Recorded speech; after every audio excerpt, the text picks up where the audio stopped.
नमस्कार प्रिय साथियों, जय श्री राम। आज बसंत पंचमी के दिवस की हार्दिक शुभकामनाएं आप सभी को। और माँ सरस्वती आपको बुद्धि और सद्बुद्धि और ज्ञान और वैराग्य का आशीष प्रदान करें, ऐसी मंगल कामना के साथ आप सभी को बसंत पंचमी की हार्दिक शुभकामनाएं। साथियों, आपने देखा कि महाकुंभ जो कि एक इतना विशाल आयोजन है और हमारी उत्तर प्रदेश की सरकार उस आयोजन को कितने सुचारू रूप से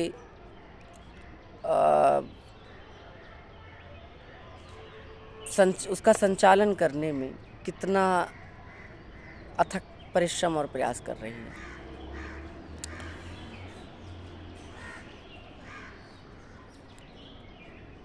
लेकिन कुछ अराजक तत्वों द्वारा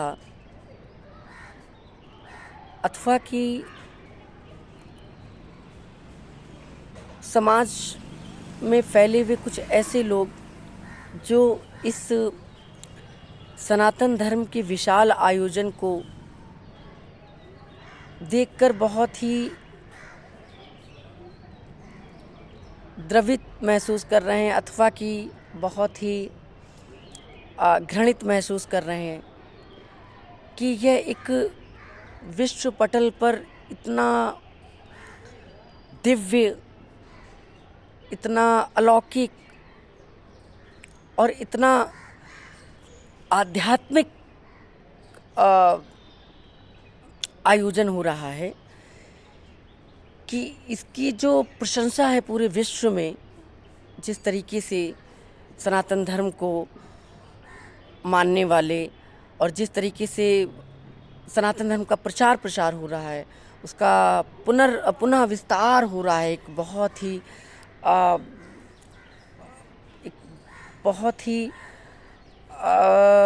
कह सकते हैं कि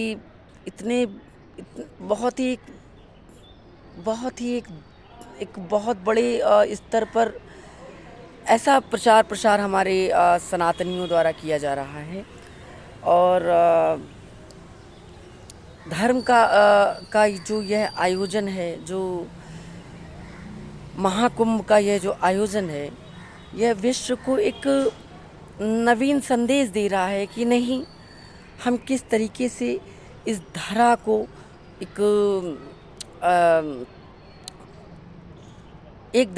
एक परिवार की तरह मानते हैं। और सर्वे भवन्तु सुखिनः की जो हमारी संस्कृति है, उस संस्कृति के अनुरूप हम किस तरीके से पूरे विश्व में, देश ही नहीं अपितु पूरे विश्व में एक बंधुत्व का, एक प्रेम का, एक मानवता का और एक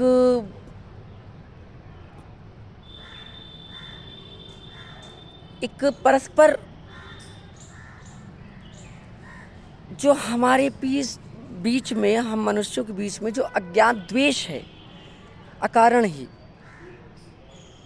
अथवा कि कुछ सिद्धियां प्रसिद्धियां प्राप्त होने के बाद जो अन्य लोगों में स्वतः ही जागृत होती हैं, उनके प्रति विरोध की भावना, उनके प्रति द्वेष की भावना, उनके प्रति घृणा की भावना, उनके प्रति निंदा की भावना, उनके प्रति बहुत ही विरोधात्मक भावना। तो इस तरह का जो एक मानवीय स्वभाव विकसित हो रहा है व्यक्ति के अंदर, उसके समाधान और उत्थान के प्रयास के लिए ये एक दिव्य आयोजन है। तो यह जो महाकुंभ है, इसको कुछ लोगों द्वारा दूषित करने का प्रयास किया गया अथवा कि उसमें कुछ साजिश की गई, हम कह सकते हैं ऐसा, चूँकि ये अभी जांच का विषय है और उत्तर प्रदेश सरकार द्वारा आदेशित हमारी न्यायपालिका विभाग के वरिष्ठ अधिकारी और न्यायिक क्षेत्र से हमारे पूर्व न्यायाधीशों द्वारा इसकी जांच चल रही है। लेकिन समाज जो है हमारा, जो मानव समाज है, हम पूरे मानव समाज की ही बात कर रहे हैं, हम किसी विशेष वर्ग, जाति या धर्म की बात नहीं कर रहे हैं। हम बात कर रहे हैं अपने पूरे मानव समाज की, कि यदि हमारे भारत का यह एक विश्व प्रसिद्ध आयोजन, जो कि सबसे अति प्राचीन है, जिसकी कोई समय की गणना नहीं है, और उस आयोजन में सहायक अथवा कि सहायक ना होकर अथवा कि सहयोग ना देकर, अपितु उसकी छवि को कैसे धूमिल किया जाए, उस कार्य को में कैसे विघ्न उत्पन्न किया जाए, और अपने कुछ राजनीतिक स्वार्थ के लिए अथवा कि अपनी कुछ आकांक्षाओं की सिद्धि के लिए किस तरीके से उसमें एक विघ्न अथवा एक उसमें जो षड्यंत्र रचा गया है कि कैसे इसमें जनधन की हानि की जाए और इसको विश्व स्तर पर कैसे वो किया जाए, इस विश्व स्तर पर इसकी मतलब कैसे अपमान किया जाए इसका। तो जितनी भी घटनाएं हो रही हैं कुंभ में, अभी कुछ दिन पहले मैं कुंभ में ही था, लेकिन इतनी वहाँ पर भीड़ थी और कुछ कारणवश मैं वहाँ लगातार नहीं वास कर पाया। यह मेरा दुर्भाग्य ही कह सकते हैं, परंतु मैंने गुरुजनों का आशीष लिया, वहाँ स्नान किया, वहाँ आध्यात्मिक परिवेश को, आध्यात्मिक मतलब जो एक आध्यात्मिक माहौल बना हुआ है वहाँ का, जो कि इतना दिव्य है, उसका आनंद प्राप्त किया। और कुछ कारणवश मैं पुनः वापस अपने घर आ गया। लेकिन घटनाक्रम चल रहा है वहाँ का, घटनाएं तो घटित हो ही रही हैं, और वे घटनाएं चूँकि इतना बड़ा आयोजन है, तो उस दृष्टिकोण से, उस स्तर से वह सर्वविदित तो है ही सबको। और चूँकि यह भौतिक युग है, आधुनिक युग है, सूचना एवं प्रसार की इतनी बड़ी क्रांति है, साथ ही साथ इतना बड़ा विस्तार है उसका, और उसका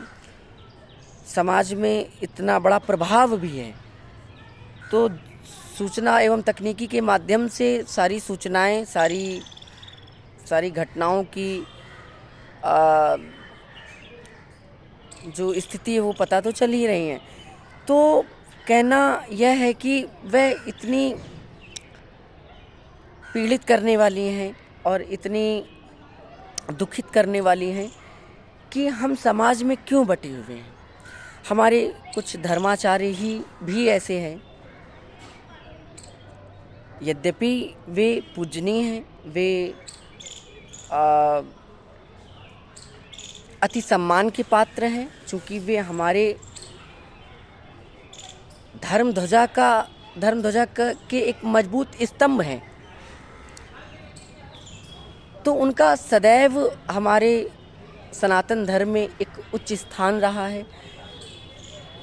और गुरु परंपरा के अंतर्गत उनका एक राष्ट्र में एक विशेष महत्व और स्थान रहा है। तो हम उनके विरोध में अथवा कि उनकी निंदा के आधार पर, अथवा कि उनके विरोध, उनके अगेंस्ट ऐसा कुछ नहीं बोल सकते कि जो उनकी पद की गरिमा को, उनके आदर्शों की मर्यादाओं को आहत करे। लेकिन कभी कभी, यद्यपि मैं बहुत अल्पज्ञ हूँ, परंतु एक धर्म अधर्म, सही गलत, अथवा कि सत्य असत्य, शुचि अशुचि, आत्म अनात्म का जो एक स्वाभाविक जो अनुभूति है, जो या उसका जो भान है या ज्ञान है, वो तो उम्र के अनुसार स्वतः ही सभी को होता ही है। तो उसी के आधार पे मैं ये कह रहा हूँ कि जो उनके वक्तव्य होते हैं कभी कभी, वे कहीं ना कहीं सनातन धर्म की उच्च जो मानवीय संस्कृति है, उसकी जो आदर्श हैं,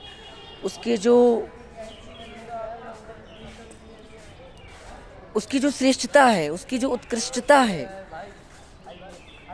उसको अपमानित करने का काम करते हैं, अथवा कि उसमें भेदभाव और समाज में एक भ्रम की स्थिति पैदा करते हैं, क्योंकि वे एक मत नहीं होते। यद्यपि सनातन सर्वश्रेष्ठ है, सर्वप्रथम, उसके ऊपर कोई नहीं होता। सनातन का अर्थ इस स्वरूप में आधार पर ले सकते हैं कि जिसका ना कोई आदि है ना अंत है। वे जो आदि से था और अनंत तक रहेगा। तो उसके जो आदर्श हैं हमारे सनातन की, उसकी जो ज्ञान है उसका, और उसकी जो विशेषताएं हैं, वे शास्त्रों द्वारा वर्णित हैं और नीतिगत हैं। तो उसमें अपने वक्तव्य के अनुसार, अपने कुछ जीवन के व्यक्तिगत अनुभवों के अनुसार आप किसी विषय पर यदि टिप्पणी कर रहे हैं, कुछ कह रहे हैं, तो कृपया इन बातों का अवश्य ध्यान रखें कि उन विषयों पर आपकी टिप्पणी का समाज में क्या प्रभाव पड़ता है, राष्ट्र में क्या प्रभाव पड़ता है, जन समुदाय में क्या प्रभाव पड़ता है, देश विरोधी विचारधारा रखने वाले लोगों पर क्या प्रभाव पड़ता है, धर्म के विरुद्ध सोच रखने वाले, कार्य करने वालों पर क्या प्रभाव पड़ता है, राष्ट्र के विरोध में विचार रखने वाले, कार्य करने वालों पे क्या प्रभाव पड़ता है, समाज में अधर्म का और जो विरोध का बीज बो रहे होते हैं उन पर क्या प्रभाव पड़ता है। यह बहुत ही महत्वपूर्ण बात है, क्योंकि आपके छोटे से छोटे वक्तव्य या बड़े से बड़े वक्तव्य समाज को निर्देशित करते हैं, उनको आदेशित करते हैं कि आपकी विचारधारा का जो पैमाना है वह किस स्तर का होना चाहिए। तो आपका जो मैसेज है, चाहे वो राष्ट्र के लिए है, जन समुदाय के लिए है, सरकार के लिए है, धर्माचार्यों के लिए, जन समुदायों के लिए है, या कि ऐसे बड़े सांस्कृतिक आयोजनों के लिए हैं, तो उन पर विषयों पर आपकी जो टिप्पणियां हैं, वह उनका जो उन टिप्पणियों में उनकी जो भाषा शैली है, विषयों का चयन है, शब्दों का चयन है, वह बहुत ही गंभीरतापूर्वक सोच विचार कर कहें। नहीं तो हमारे ही सनातन में एक भेदभाव की स्थिति पैदा हो जाती है लोगों में कि कौन सही है कौन गलत है। बुद्धिजीवी तो ये जानते हैं कि कौन सही है कौन गलत है, लेकिन आप जैसे धर्माचार्यों द्वारा अगर राष्ट्र में इस तरह के मैसेजेस दिए जाएंगे और सरकार की कार्यशैली पर प्रश्न चिन्ह उठाएंगे, और उन पर अभद्र टिप्पणियाँ, अभद्र भाषा का अथवा कि एक एक उनके प्रति उनकी गैर जिम्मेदारी की भावना को दर्शाते हुए कि सरकार गैर जिम्मेदार थी, सरकार ने कार्य नहीं किया, ऐसा नहीं किया, वैसा नहीं किया, मुख्यमंत्री जी ने ये ऐसा कहा, वैसा कहा, और व्यवस्थाएं ऐसी थी। बहुत सारे ऐसे विषय हैं, बहुत सारे ऐसे कारण हैं। तो उन पर आपकी जो वक्तव्य हैं और सरकार पर प्रश्न चिन्ह उठा रहे हैं, व्यवस्था पर प्रश्न चिन्ह उठा रहे हैं, और सनातन को एक उसकी कार्यशैली पर, उसके आयोजनों में जो सरकार की भूमिका है उस पर आप इतनी सारी बातें कह रहे हैं, तो वो कितनी सही हैं हद तक आप खुद इसका अवलोकन करें, इस पर समीक्षा करें, इस पर चिंतन करें, और कोई भी वक्तव्य ऐसा न कहें जिससे कि सनातन संस्कृति का अपमान हो, सामूहिक जन भावनाएं आहत हों। और यदि आप धर्माचार्य हैं तो ठीक है, अच्छी बात है, आप हों, लेकिन सनातन का अपमान करने का अधिकार आपको भी नहीं है और किसी को भी नहीं है, क्योंकि सनातन सिर्फ एक संस्कृति नहीं है। सनातन जीवन का आधार है, जीवन के मूल्यों का, आदर्शों का आधार है। और अगर वह सनातन आधार नहीं है तो जीवन ही नहीं है। फिर हम ऐसी कल्पना कर सकते हैं, शास्त्र आदेशित कर रहा है। तो बाकी जो घटनाएं हैं वह दुर्भाग्यपूर्ण तो हैं ही, और चूंकि अधर्मी लोग तो अनंत काल से रहे हैं और वे हमेशा ही धर्म की रक्षा के लिए, राष्ट्र की रक्षा के लिए, सुरक्षा के लिए और धर्म के प्रचार प्रसार, विस्तार, विकास में हमेशा विरोध उत्पन्न करते आए। तो ऐसी जो शक्तियां हैं हमारे समाज में, हमारे राष्ट्र में, ऐसी शक्तियों और ऐसी विचारधारा के विरोध में हम सब सनातनी को एकमत होना चाहिए। यह तो विशेष आग्रह है हमारा आप सभी, हमारे सभी राष्ट्र के सनातनियों से और राष्ट्र प्रेमियों से। देखिए, मैं फिर एक बात बहुत कॉन्सेप्ट क्लियर कर रहा हूँ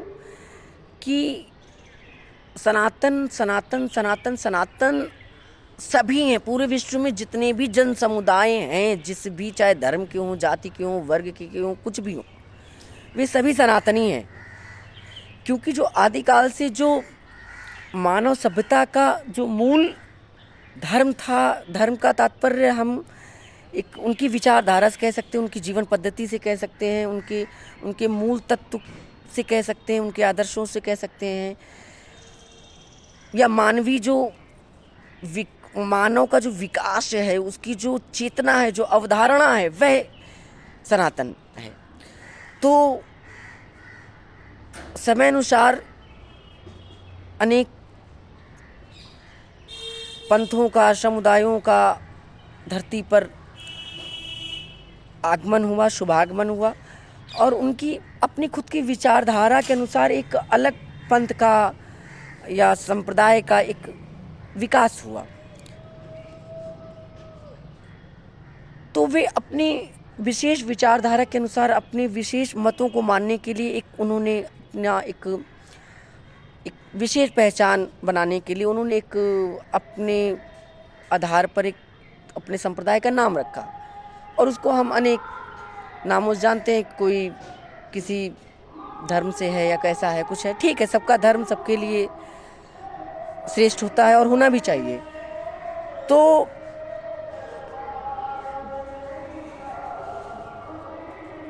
माँ का भजन बहुत सुंदर शुरू हो गया है, और अभी मैं आपसे इस विषय पर थोड़ा सा